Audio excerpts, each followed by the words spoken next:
Yang dibutuhkan itu bukan label halal sungguhnya. Kalau di Indonesia itu yang dibutuhkan label haram. Ya, supaya kemudian gampang menghindarinya. Wabah halal kan malah wong Islam kan mumet dewi. Ya kan? Wong sudah nyata halal tidak dilabeli halal. Yang perlu dilabeli itu yang haram supaya kemudian memudahkan mengidentifikasi. Maka nanti kalau Bapak Ibu pas dinas di daerah-daerah minoritas itu yang ditanyakan, Mas, maaf pesan babi 2 ya. Siap bos, maaf nggak jadi Pak. Betul kan gitu ya. Ya tapi Mas babi 2, mohon maaf kami nggak menyediakan ini yang halal. Terus melebu tenanan begitu. Jangan, maaf Pak di sini ada babinya. Mesti nganggo pidis karo nganggo sorban, mesti ndak kan begitu. Ya. Tapi kalau sudah nyata-nyata ada gambarnya begitu ya sudah keharamannya. Bismillahirrahmanirrahim. Assalamualaikum warahmatullahi wabarakatuh. Alhamdulillah, salatu wassalamu ala rasulillah, wala hawla wala quwata illa billah, ma ba'du. Bapak Ibu saudara sekalian yang dirahmati Allah, alhamdulillahirrabbilalamin. Pada sore hari ini bisa bertemu kembali dalam keadaan sehat walafiat. Salam salam kita sampaikan pada Rasulullah Muhammad sallallahu alaihi wasallam. Bapak Ibu sekalian yang dirahmati Allah, saya mohon maaf agak flu, kemudian baru mau menyampaikan mau membatalkan acara ini nggak enak karena snack sudah dipesan. Ya, jadi kalau batalkan dadak kan nggak enak. Bismillah.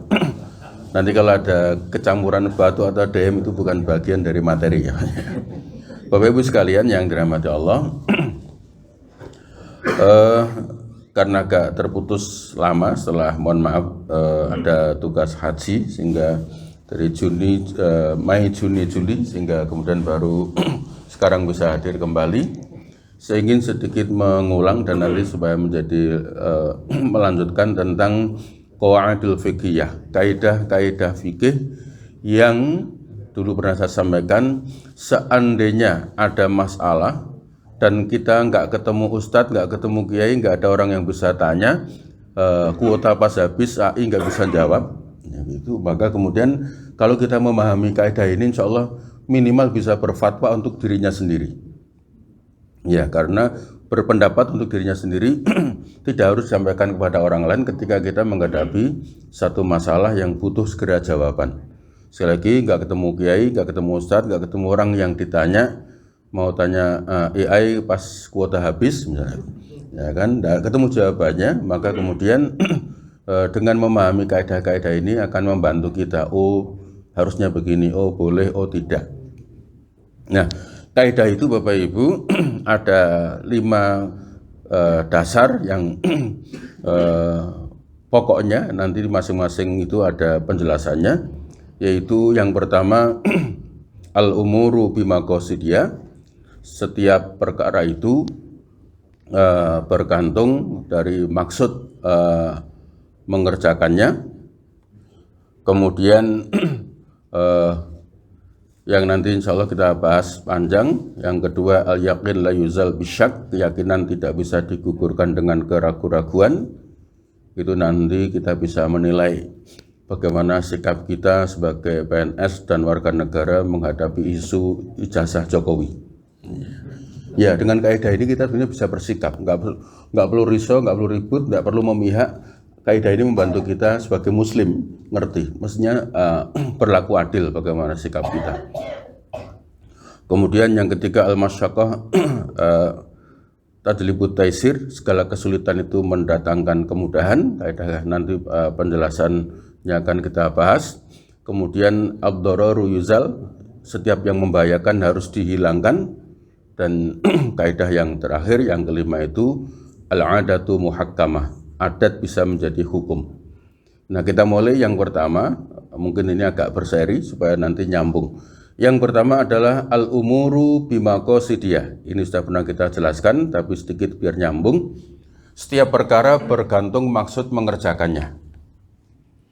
Ya, innamal a'malu binniyat. Segala hal ditentukan oleh niat. Wa innama likulli imri'in ma nawa, dan Allah akan membalas sesuai dengan yang ia niatkan.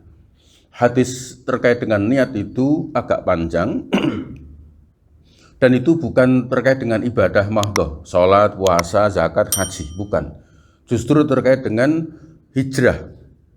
Hijrahnya Rasulullah dan para sahabat dari Mekah ke Madinah. Ternyata manusia itu ya beragam. Ada yang kita berangkat, itu langsung sahabat yang sami'na wa ta'na, siap dan, begitu ada. Ya, cuma dulu kan belum ada stiker siap dan begitu ya. Ya kan gitu. Tapi Rasulullah itu sahabat ada yang begitu, Pak. Siap. Ya apapun, pokoknya kemanapun Rasulullah perintahkan aku berangkat. Orang-orang sekelas Abu Bakar kan begitu tuh. Bawa hartamu, bawa seluruhnya. Iya, nggak tanya untuk anak piye untuk istri, ini pokoknya bawa. Ya begitu. Baru kemudian Rasulullah tanya, ini kok akeh banget. Lah sing nggo anak bojomu tak bawa semua. Anakku tak pasrah ke Gusti Allah. Nggak boleh begitu. Loh gitu, Pak. Bukan Nabi terus memuji, wah kamu top. Nggak begitu, Pak. Ya. Nanti pada kasus contoh lain misalnya sahabat Bilal yang disiksa habis-habisan, tapi dia tetap bertahan Allahu Ahad, Allahu Ahad. Ya, sehingga Rasulullah memujinya, terompah Bilal sudah terdengar di surga. Itu untuk memuji sikapnya yang luar biasa. Tapi keluarga Ammar bin Yasir kan berbeda.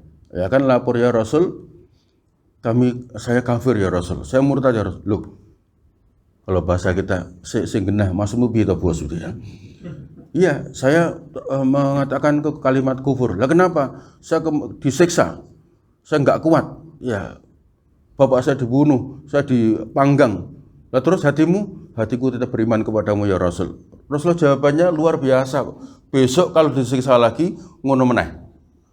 Iya, itu Rasulullah, Pak, bukan cemen. Enggak begitu. Bilal kuat kok kowe Pak, ya bos, tidak begitu, Pak.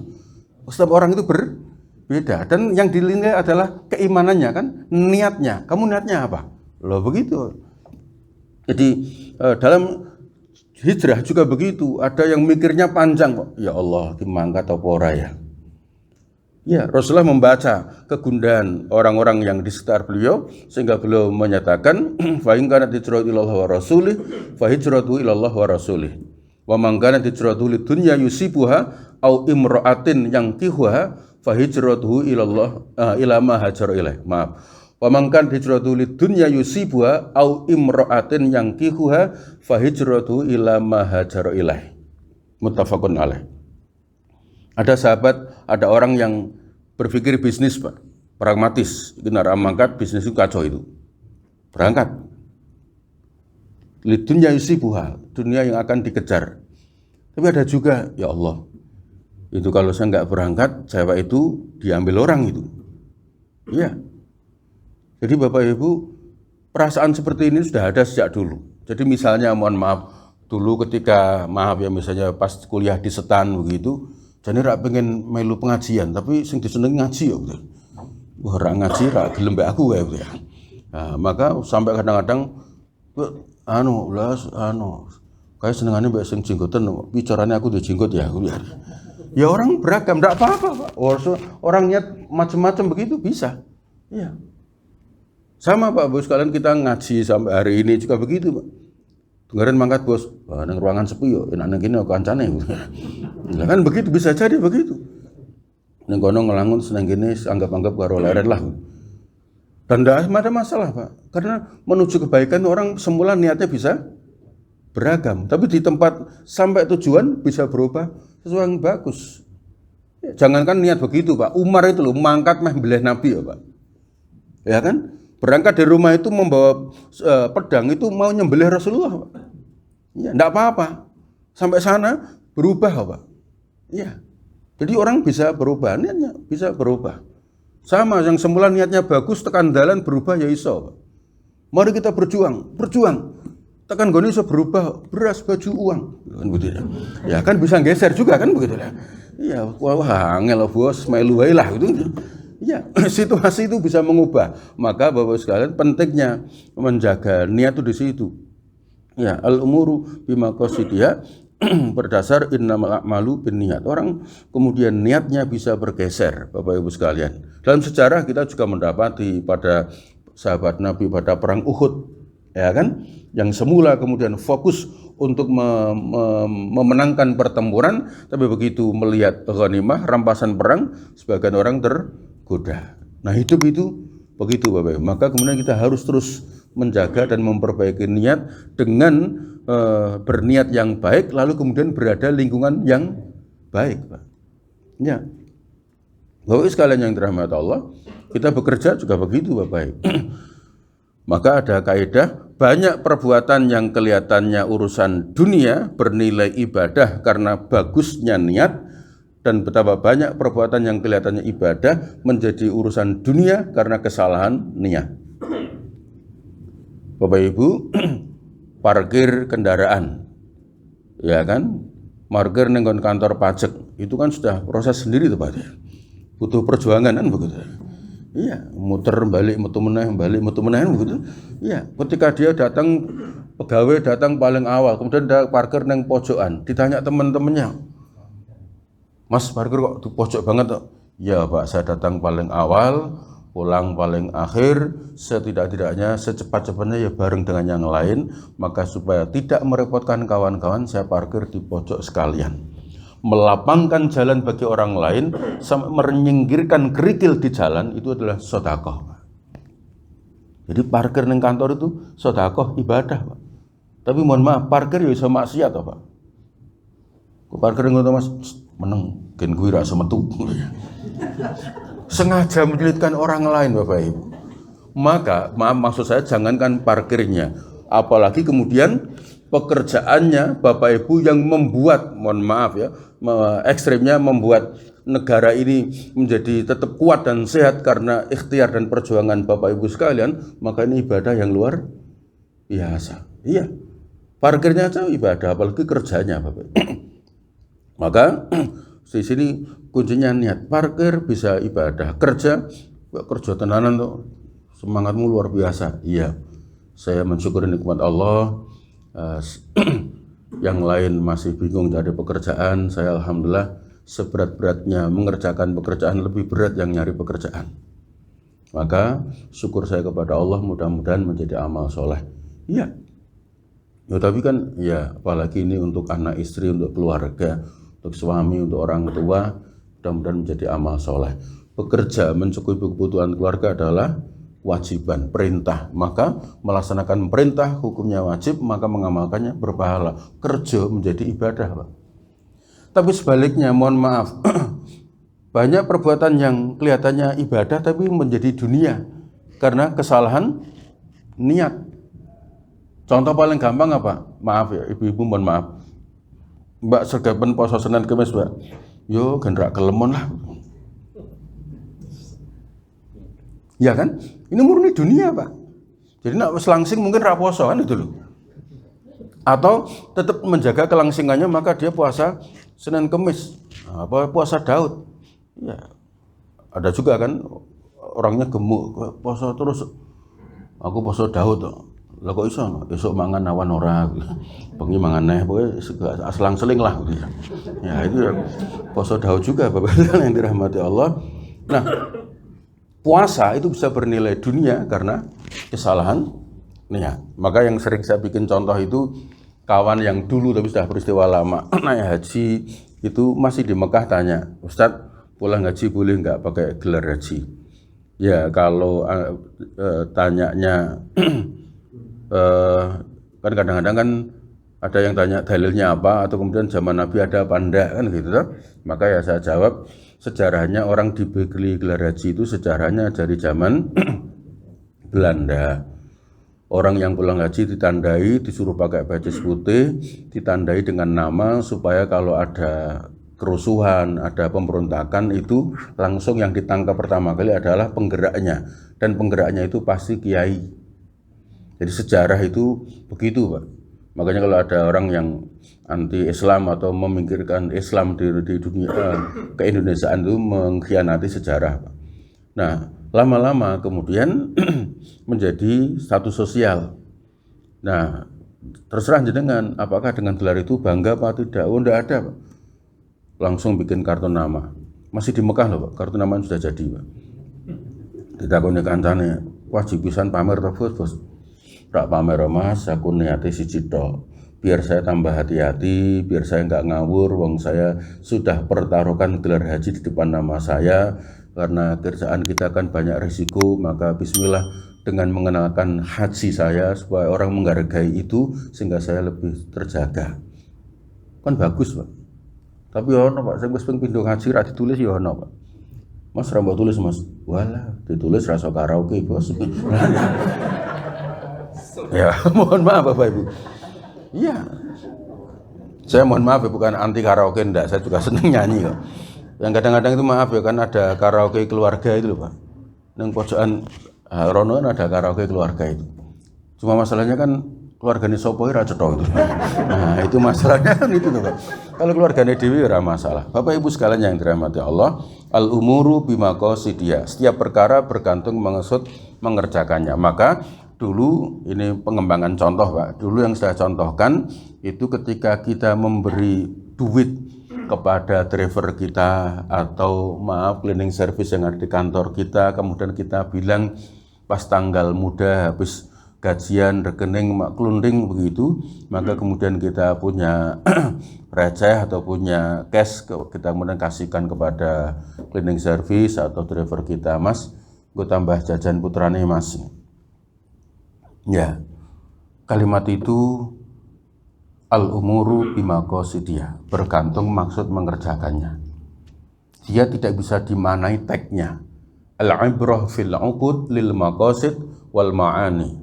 Yang dilihat itu maksudnya, maknanya. Walal alfat bukan lafadznya, wal mabari dan yang terucap saja. Ya, jadi meskipun cleaning service kita itu belum punya anak, dia tetap berhak menerima Pak. Kalau kalimat, meskipun kalimatnya Mas gue jajan putrane, lah terus jawab, maaf Pak saya belum nikah. Oh ya wis ra sido ya. Kan tidak begitu toh? Atau kemudian, oh nggih Pak matur nuwun, terus tekan omah dikeke anake kabeh. Dik, napa Pak? Iki tanggal 6 ana dhuwit dikeke 200.000. Wakeh men Pak. Mbuh mau jare bosku kon nggo kowe ya. Kuwi anake kan mesti batin, wah di wong tuwa ngene iki cocok iki. Ya kan begitu.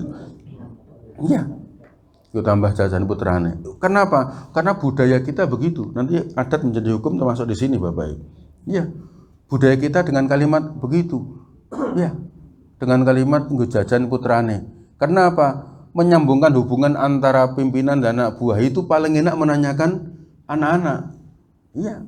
Sebab kalau kalimatnya bukan anak jadi repot. Mas, nggo bojomu Mas. Kan malah takon, hubunganmu apa karo bojoku?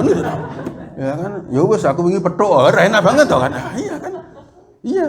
Maka kalimat nggo bojomu jadi nggak nyaman, maka kita ganti dengan untuk anakmu. Jadi seandainya diterima, meskipun tidak punya anak, atau kemudian diterima tidak diberikan kepada anak, tidak melanggar akadnya, meskipun tagnya bunyi untuk anak. Ya. Atau kalimat yang sering keluar di banyak orang juga mungkin, ya Mas gue tambah tuku rokok. Nah, kan gitu toh Pak. Ya. Itu kan kemudian tidak, kemudian jawab maaf Pak saya nggak merokok. Ya wis gue karepmu gue jajan ya kena, terus gue jajan kabeh itu kan enggak begitu. Ditampane tidak dibelikan rokok. Sebab kalau dibelikan rokok semua sampai rumah istrinya jadi emosi. Ya tas isine rokok kabeh, ambuh lemu bose ngomongnya gue tuku rokok. Jadi minta tunggu sego tapi daripada dosa. Mesti sing wedok mbaten kowe lara kapan to Mas? Iya, karena maknanya kata itu menghaluskan kalimat sehingga dibahasakan seperti itu. Tapi kalau kemudian nanti sama-sama halus tapi maknanya bisa berubah lagi Pak. Mohon maaf Mas, ini nggo tondo tresno. Iya. Apalagi mohon maaf hubungan antara wajib pajak dengan petugas itu kalimatnya menjadi maknanya bisa beragam Pak. Ini nggo tondo tresno Mas. Loh, maaf Pak saya enggak tresno dengan jenengan Pak.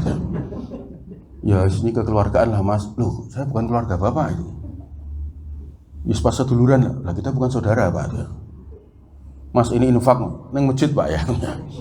Bingung kan ini mau diberi nama apa kan begitu. Ya Bapak Ibu sekalian orang akan bisa menangkap maknanya meskipun dengan nama tondo tresno, ucapan terima kasih dan macam-macam. Ya.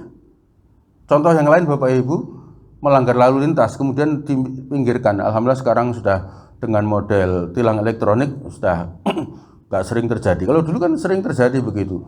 Pelanggaran kemudian minggir dihentikan petugas, malah kita ngomong, Pak damai saja Pak. Lu sing ngejak tukaran sopo gitu. Wong aku takon apa-apa ngejak damai gitu ya. Kata damai, kata infak, kata bahkan maaf syukuran sekalipun pakai bahasanya, itu orang akan menangkap maknanya. Nah, di situ Bapak Ibu sekalian yang dirahmati Allah, al-umuru bimaqasidiyah. Nah, kalau dalam fikih, buku-buku fikih itu yang dicontohkan, yang pernah saya contohkan, seorang pemburu binatang, kemudian dia melesatkan anak panah, ya kalau dalam fikih karena klasik ya pakainya anak panah, dia arahkan kepada binatang dan dia dikenal sebagai pemburu yang luar biasa. Tetapi ketika dia lesatkan tiba-tiba ada orang lewat dan kena orang itu dan menyebabkan kematian. Apakah sang pemburu ini bisa dihukum karena pembunuhan?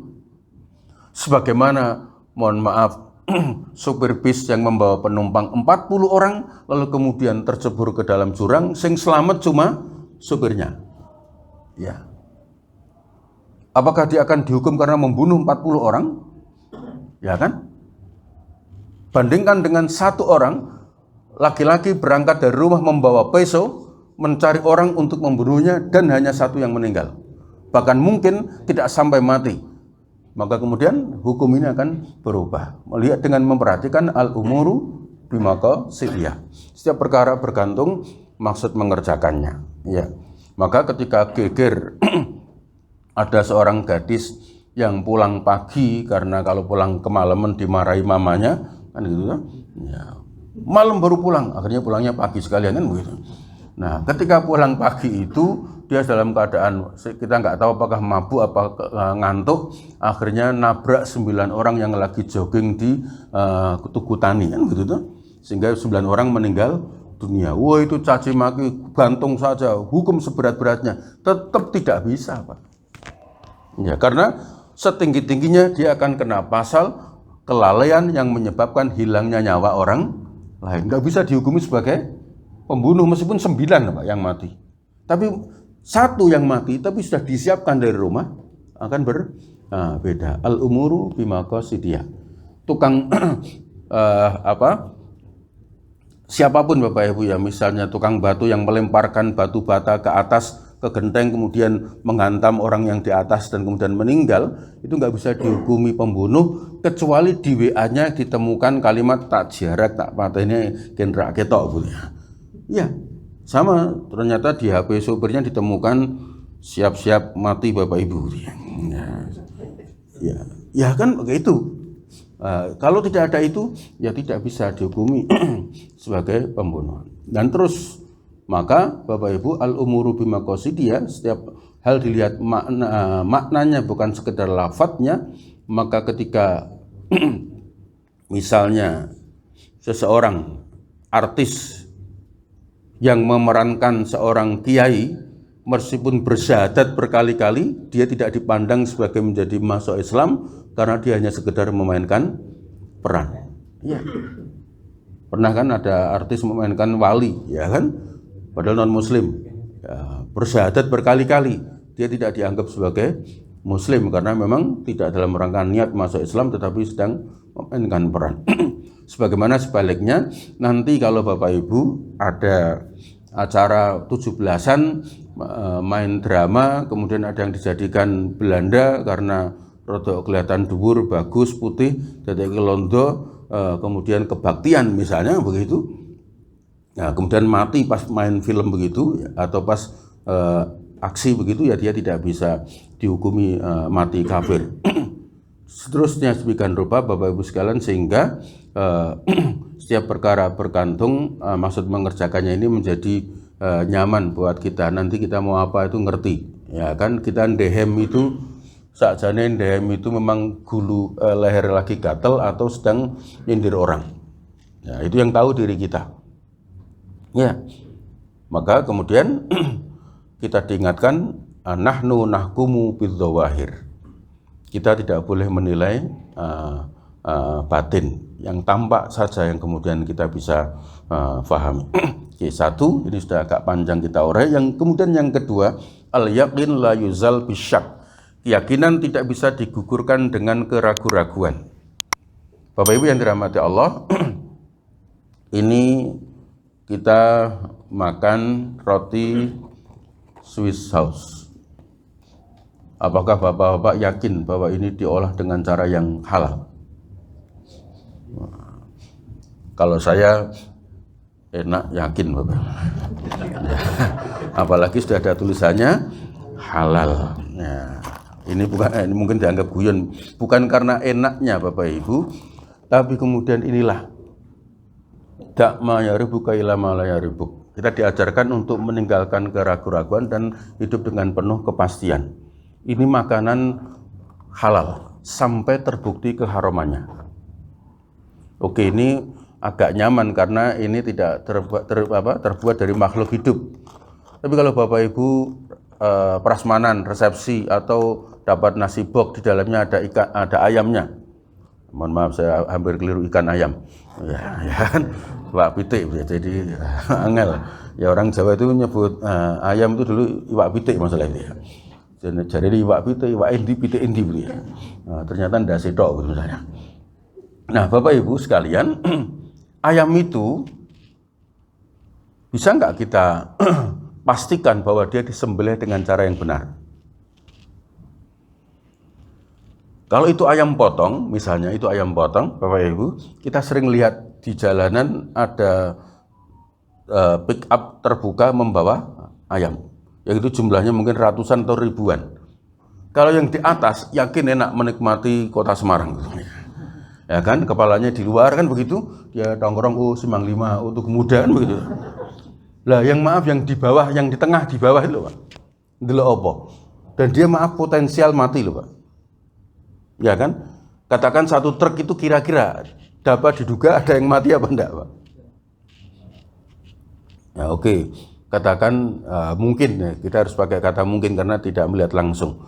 Kalau kemudian ada mungkin yang mati, katakan 10 dari 1000 ayam itu kira-kira ikut dijual apa tidak? Nah kan jadi pertanyaan lagi. Saya pastikan Ustadz, saya suppliernya Muslim taat sehingga pasti dibuang. Alhamdulillah. Ya, kan begitu. Nah, ketika dibuang itu di tong sampah atau di tempat penampungan, gitu. Nah, kan jadi gitu lagi, Pak. Kira-kira ditampung yang khusus tiren, ayam yang mati kemarin, ya, dengan harga yang agak miring misalnya. Nah, lalu kemudian setelah itu kemudian disembelih yang aman, yang masih hidup sampai pasar disembelih. Kira-kira nyembelih 1000 potong itu dengan Bismillah Allahu Akbar atau enggak? Atau kemudian asal pokoknya mati, ya kan? Apa malah gencepet tekak hiji-hijian gitu ya? Ya, atau gimana? Kan kita nggak ngerti Bapak Ibu. Lalu kita yakin, enggak itu yang ada tukang sembelih khusus di sana. Oke. Nah, lalu kemudian Bapak Ibu, kalau sudah sampai di level itu kita alhamdulillah. Tapi apakah kita sempat ngecek seperti itu? Nah, dalam Islam alhamdulillah kita tidak diajari seperti itu, Pak. Al-yaqin la yuzal bisyak. Kuncinya adalah ayam itu pada asalnya halal. Al-aslu baqa'u makana ala makana. Kaidahnya, ayam itu hukum asalnya adalah halal sampai terbukti keharamannya, apakah karena bangkai atau kemudian tidak disembelih dengan cara yang benar. Tapi pada asalnya ayam itu halal. Karena kita nggak ngerti proses penyembelihannya dan tidak perlu mencari-cari informasi, maka sepanjang dia bernama ayam, maka dia tetap halal. Loh begitu Pak. Nyaman kita Pak. Sehingga nggak pusing setiap mau ada undangan resepsi malah golei cateringnya gitu ya. Ya, Mas ini catering sopon. Oh itu kan ada anunya. Telepon dulu WA. Mbak ini sama cateringnya pesta ini ya. Ini nyembelihnya yang belas siapa? Waduh, orangnya sudah pulang, tambah angel mana tempatnya. Ya, maka tidak perlu ribut begitu. Ya langsung kemudian kita makan. Sampai terbukti itu, Pak. Ya. Karena meskipun ayam itu menghukum asalnya kan halal, tapi kalau bangkai kan menjadi haram. Enak itu kalau makanannya adalah ikan, ya kan? Karena ikan itu bangkainya tetap halal, ya kan? Enaknya di situ. Binatang air itu halal, Pak. Meskipun sudah mati sebelum kita sembelih. Sebab kalau binatang air itu harus disembelih, susah kita, Pak. Tuku iwak teri setengah kilo. Puncak sawak atau Pak mata ini. Beli mitos sisian itu. Jangankan itu lele saja sudah repot Pak. Ya kan, tuku lele 2 kilo itu repot Pak. Gebok kan begitu kan? Iya. Wah itu kok enggak? Ya memang caranya begitu ya sudah. Meskipun mungkin ada orang bikin teori cara mematikan ada cara yang silahkan, tapi enggak usah dibunuh pun mati sendiri dia tetap dia halal. Jadi jangan sampai lelenya cara begitu enggak halal. Jari sapa ini? Wong mati sendiri aja tetap halal karena dia binatang air. Tapi kalau ayam kejegur laut tetap haram Pak. Karena dia aslinya tetap binatang darat kan gitu loh Pak. Ya, jadi harus dibedakan. Nah Bapak Ibu sekalian, ini mungkin kaidah ini akan sangat membantu ketika Bapak Ibu nanti tugas di NTT, tugas di daerah-daerah non muslim yang kemudian mencari makanan itu harus agak berjuang. Iya.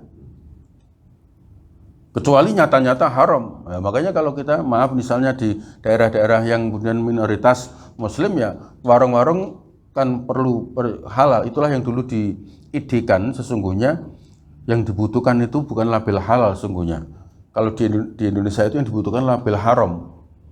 Ya, supaya kemudian gampang menghindarinya. Wabah halal kan malah wong Islam kan mumet dewi. Ya kan?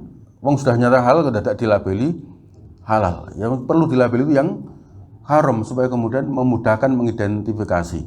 Maka nanti kalau Bapak Ibu pas dinas di daerah-daerah minoritas itu yang ditanyakan, Mas, maaf pesan babi 2 ya. Siap Bos. Maaf nggak jadi Pak. Betul kan gitu ya. Ya tapi loh, Mas babi 2, mohon maaf kami nggak menyediakan ini yang halal. Terus melebu tenan kan begitu. Jangan, maaf Pak, di sini ada babinya. Mesti nganggo pijit karo nganggo sorban, mesti ndak kan begitu. Ya. Tapi kalau sudah nyata-nyata ada gambarnya begitu ya sudah keharamannya. Maka Bapak Ibu pas makan tidak usah mikir gorengan ini campur ora campur ndak minyaknya susah Bapak Ibu. Ya sudah kemudian kita makan. Kecuali sudah nyatanya ono gambar babi meneng madhep rene gedak weruh gitu ya. Ini lain lagi kan gitu ya. Ya. Bapak Ibu yang dirahmati Allah di situ dalam hal makanan. Dalam hal ibadah juga begitu Pak. Al yakin la yuzal bisyak. Keyakinan tidak bisa digugurkan dengan keraguan-raguan. Jadi Bapak Ibu kita wudu, mau sholat maghrib, asarnya mepet. Misalnya kerjaan baru rampung jam 5:04 wudu, sholat asar, kayak rampung kurung adzan maghrib. Ini wudu lagi apa enggak? Pertanyaannya tadi batal apa belum ya? Maka jawabannya belum. Sampai terbukti batalnya. Tapi kalau asarnya gasik terus maghriban, aku mau wis wudu burung ya? Belum. Ya. Jadi kalau pertanyaannya sudah batal apa belum? Belum batal. Kalau pertanyaannya sudah wudu apa belum? Belum wudu. Karena yang dihitung awalnya. Itu sholat. Sholat juga begitu Bapak Ibu. Ini 3 apa 4 ya? Yang pasti itu 3, yang 4 samar. Jadi jangan bikin keputusan sendiri, yang kepapat lah gitu. Nggak bisa Pak. Karena ketika mengatakan 4 itu nggak yakin Pak. Yang yakin itu adalah 3-nya, maka yang diputuskan 3. Iya. Bapak Ibu sekalian yang dirahmati Allah, keluarga. Kita dipindah ke luar Jawa. Tiba-tiba di Jawa ada gempa bumi misalnya, naudzubillah misalnya. Kemudian istri kita hilang. Itu kemudian gimana ya? Ketemu sudah meninggal apa belum? Harus dinyatakan hidup sampai terbukti ketemu jasadnya atau surat keterangan pasti bahwa dia meninggal. Jadi tidak bisa Pak kemudian nikah meneh ra wis. Lalu bojomu dianggap mati ra wis. Tidak boleh Pak. Iya, tidak bisa. Baik laki-laki maupun perempuan. Lah terus pas akad teko kan geger toh Pak. Iya. Itu keluarga. Terus begitu Pak. Anak juga begitu Pak. Kok anakku kok kupingnya mirip Sigit ya misalnya begitu misalnya. Pakai sembarang nama lah gitu ya. Tidak bisa kemudian anakku semirip kowe mau ceritane piye? Tidak bisa Pak. Loh ini kan dulu kisahnya kan ada seorang wanita dituduh oleh suaminya berzina. Karena baru 6 bulan anaknya lahir. Maka sampai Quran mengabadikan salasuna syahra. Hamil dan menyusui itu 30 bulan. 24 bulan menyusui, 6 bulan melahirkan. Bisa, Pak. Iya. Jadi jangan sampai kemudian asal tuduh. Iya. Wong jelas suaminya itu. Ya tetap terbukti suaminya tetap itu sampai ada bukti lain bahwa itu bukan anaknya. Tapi sepanjang nggak bisa membuktikan anak itu, ya meskipun mungkin gayanya kok beda, ngomongnya beda, kan begitu. Iya. Karena yang satu lahir di kos-kosan, kan begitu. Yang agak konflik dengan bu kos kan begitu. Nanti bocahnya rada galak kan begitu. Tapi jangan dipadake, berarti dudu anakku, nggak bisa, Pak. Ya. Bapak Ibu sekalian, sama Bapak Ibu nanti jalan. Kemudian atau maaf ya, kita kerja di kantor begitu. Tempat buang air kecil kan sering tempatnya berdiri. Itu kan kemudian kita sering tanya, ini kecipratan apa ora ya? Harus dinyatakan tidak kecipratan sampai terbukti kecipratan, Pak. Itu enaknya gitu, Pak. Ya, kecuali maaf podo-podo berdirinya terus koncomu lenguyuh kebanteran gitu. Loh kan gitu loh kan gitu. Ya kan gitu loh, Pak. Tapi sepanjang nggak ada bukti itu, nggak usah ragu gitu loh, Mas saya. Loh, dulu kan ada Pak orang yang selalu samar hidupnya, sholat selalu membawa sarung, celananya dilepas, terus dicandalkan dengan kenrongan itu loh, Pak. Dulu kan sering lihat gitu ya, candalkan yang kenrongan pas jinggo jebule ono corone, masake banget Pak. Iya, karena dia ragu-ragu itu, Pak. Bapak Ibu, maaf, barangkali ada yang naik bis umum, ya kan? Kita duduk di jok yang habis dipakai orang lain. Kita nggak usah curiga. Yang duduk tadi perempuan. Mau kira-kira cah kuwi het apa ora ya? Kok ini kok aneh gitu tuh. Tempat duduknya ora usah mbok goleki tisu kemudian dilapi apa meneh wonge sing nang kono iso geger to, Pak. Lho Mbak, Mas bekasku mbok lapi. Lho mbok menawa najis, kowe nak ngomong segenah kowe. Kan gitu, Pak. Iya. Meskipun kita ingin menjaga kesucian, tapi itu tidak bisa dihukum seperti itu. Bapak Ibu nanti sama, berdiri di jalan, kemudian ada motor nginjak tak air, kemudian nyiprat, kemudian kena celana kita. Kita nggak usah berpikir panjang kok. Ki mau banyu udan, apa uyuh kiri ya. Lo kan seliwar-seliwar kan begitu, Pak. Nggak perlu mikir sampai ke sana. Ya sudah. Termasuk Bapak Ibu atau sebaliknya, kita lagi jualan tiba-tiba angin buanter, debunya berterbangan dan kemudian mengenai kita. Di situ ada tidak apa-apa Bapak Ibu. Karena debu pada prinsipnya adalah suci, kan begitu, Pak. Nah, itu jangan kemudian pikirin, wah, lo tapi debu suci tapi gak usah bokir tok gitu ya. Tidak perlu. Kemudian kita berpikir menjadi rumit. Termasuk Bapak Ibu, mohon maaf, ijazah. Ngono iki lho, Pak. Iya kan? Iki asli apa ora? Itu maaf. Tetap harus dihukumi asli wong nyatane payu kok. Ya kan? Nggo nyalon wali kota iso, nggo gubernur iso, nggo presiden iso. Berarti kan harus dihukumi asli sampai nanti terbukti kalau itu palsu, begitu, Pak.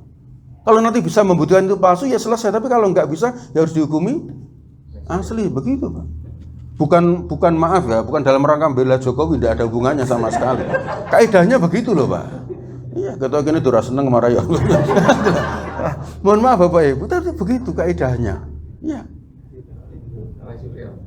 Kalau kemudian nanti Roy Suryo bisa membuktikan bahwa itu palsu, dia menang. Kalau enggak ya dia salah, kan begitu, Pak. Kaidahnya seperti itu. Ya. Pak, kalau nanti tidak pakai kaidah itu, angger wong iso nuduh orang, Pak. Ya kan?